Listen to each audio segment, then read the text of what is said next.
আসসালামু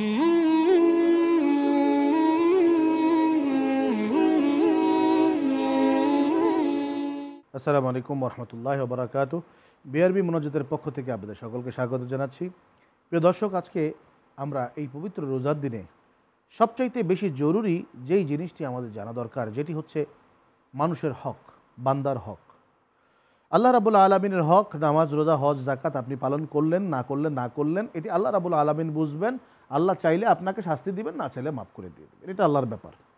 কিন্তু বান্দার যে হক রয়েছে, হকুল ইবাদ যেটি রয়েছে, সেই হকুল ইবাদ কিন্তু আল্লাহ এমনিতেই মাফ করে দিয়ে দিবেন না, যতক্ষণ পর্যন্ত ওই বান্দা এই ব্যক্তিকে মাফ না করেন। আমাদের মোনাজাতের কবুলের যে শর্ত, তার মধ্যে অন্যতম শর্ত হচ্ছে মানুষের হককে ঠিকঠাক মতো আদায় করে দেওয়া। যারা আপনার অধীনস্থ আছে তাদের বেতন ভাতা বোনাস ঠিক টাইম মতো দিয়ে দেওয়া। যারা আপনার অধীনস্থ কর্মচারী বিভিন্ন জায়গায় চাকরি করছেন তাদেরকে সুযোগ সুবিধা দিয়ে দেওয়া। আপনার পরিবারে যারা আছে তাদেরকে ঠিকঠাক মতো লালন পালন করা, এটা তাদের হক। এরকম বিভিন্ন জায়গায় হক রয়েছে, সমাজের প্রতি হক রয়েছে। তো আসুন আজকে আমরা মোনাজাত করব আল্লাহ রাবুল আলমিনের দরবারে।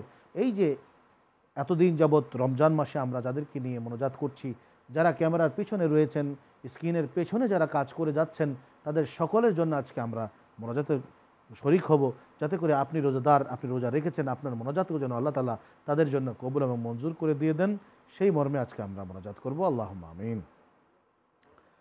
রব্বানা আতিনা ফিদ দুনিয়া হাসানাতাও ওয়া ফিল আখিরাতি হাসানাতাও ওয়া কিনা আযাবান নার।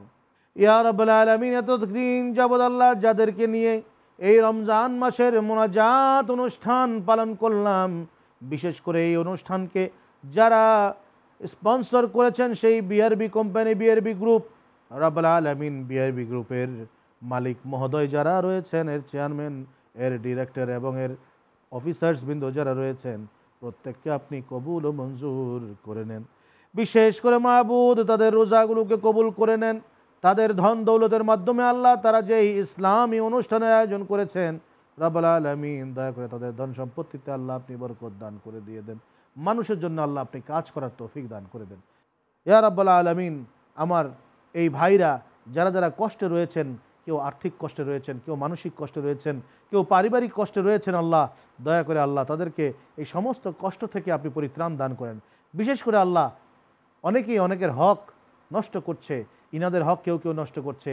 তারা আবার যদি কারো হক নষ্ট করে থাকে, একে অপরের হককে আবার বুঝিয়ে দেওয়া, ঠিক মতো আদায় করে দেওয়ার তৌফিক আল্লাহ আপনি দান করে দিয়ে দেন। ওমা তৌফিক ইল্লা বিল্লাহ, ওমা তৌফিক ইল্লা বিল্লাহি ওয়া সাল্লাল্লাহু তাআলা আলা খাইরি খালকি মুহাম্মদ ওয়া আলিহি ওয়া সাহবিহি আজমাইন বিহাক্কি লা ইলাহা ইল্লাল্লাহু মুহাম্মাদুর রাসূলুল্লাহ সাল্লাল্লাহু আলাইহি ওয়াসাল্লাম। আসসালামু আলাইকুম ওয়া রাহমাতুল্লাহ।